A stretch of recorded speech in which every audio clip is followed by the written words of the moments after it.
वो गाना आपने सुना होगा। दिल के अरमां आंसुओं में बह गए। जी हाँ, INDIA के अरमान पूरी तरह से आंसुओं में बहते नजर आ रहे हैं। ये गठबंधन खंड खंड होता नजर आ रहा है। इस गठबंधन में कांग्रेस ही सबसे अलग थलग नजर आ रही है।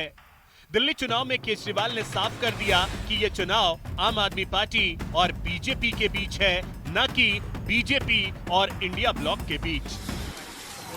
दिल्ली का चुनाव आम आदमी पार्टी और बीजेपी के बीच में है। ये इंडिया गठबंधन का चुनाव नहीं है। जो भी हमें समर्थन मिल रहा है, मैं उन सभी पार्टियों का दिल से शुक्रिया अदा करता हूं। वो हमें समर्थन दे रहे हैं।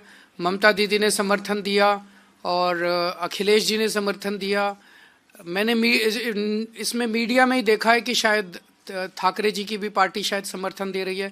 मैं सब लोगों का शुक्रिया अदा करता हूं, जो हमें आशीर्वाद दे रहे हैं, जो हमें समर्थन दे रहे हैं। वहीं रही सही कसर पूरी कर दी समाजवादी पार्टी के प्रमुख अखिलेश यादव और पश्चिम बंगाल की मुख्यमंत्री ममता बनर्जी ने। उन्होंने दिल्ली चुनाव में आम आदमी पार्टी के समर्थन का ऐलान कर दिया। इस ऐलान ने कांग्रेस की चुनौतियां बढ़ा दी हैं। वहीं बिहार में नेता विपक्ष तेजस्वी यादव ने भी ये साफ कर दिया कि लोकसभा चुनाव के लिए ही INDIA गठबंधन बना था। टूटा हुआ नजर आ रहा है कांग्रेस दिल्ली चुनाव में। तो पहले से तय था इंडिया अलायंस जो है वो लोकसभा के लिए, और बिहार में जहाँ तक बात की जाए हम लोग तो शुरू से साथ थे। यहाँ पे पूर्व में आप दिल्ली जा रहे हैं आपका प्रचार करने के लिए? अभी हम लोगों ने डिसाइड नहीं किया पार्टी ने कि हम लोग वहाँ चुनाव लड़ेंगे कि नहीं लड़ेंगे। सर आप बहुत अच्छे और बाद में हम लोग देखेंगे कि बहुत अच्छे क्रिकेटर रहे हैं। भारत इतना ही नहीं, उद्धव ठाकरे की पार्टी ने भी अरविंद केजरीवाल का समर्थन कर दिया है। एक बात है कि जो केजरीवाल साहब ने काम जो किया है दिल्ली के लिए, और जो अच्छा काम किया है, जो दिल्ली का चेहरा बदला है, उसे तो कोई ना नहीं कह सकता। काम है तो उसे स्वीकारो। INDIA गठबंधन अपनी अंतिम सांस गिन रहा है। ऐसा लग रहा है क्योंकि इन सब बयानों के बीच कांग्रेस नेता पवन खेड़ा का एक बयान सामने आया कि चुनाव खुल गया है, सभी लड़ रहे हैं, जिससे लग रहा है कि गठबंधन खत्म ही है।